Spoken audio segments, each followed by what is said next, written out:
मकामात पर हजरत उस्मान गनी ने जन्नत खरीदी नबी अलैहिस्सलाम से। 3 मकामात पर जन्नत खरीदी। एक मुकाम ये था कि नबी अलैहिस्सलाम ने इरशाद फरमाया माल लेके आओ, हजरत उस्मान गनी खड़े, या रसूलल्लाह 100 ऊंट बमा साजो सामान मैं देता हूं अल्लाह के राह में। नबी अलैहिस्सलाम ने फरमाया कबूल किया।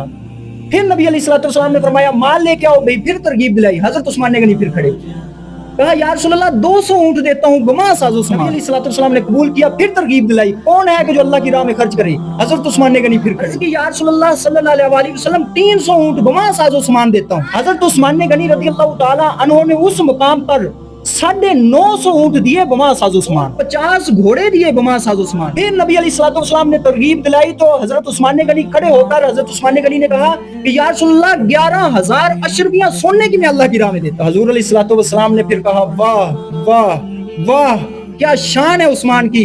आज तो उस्मान ने अपने ऊपर जन्नत वाजिब कर ली। आज तो उस्मान ने अपने ऊपर जन्नत वाजिब कर ली। फरमाया मिम्मा रज़क़नहुम युनफिकून, ये वो लोग हैं कि जो अल्लाह के दिए हुए रिज़्क से अल्लाह ही की राह में खर्च करते हैं।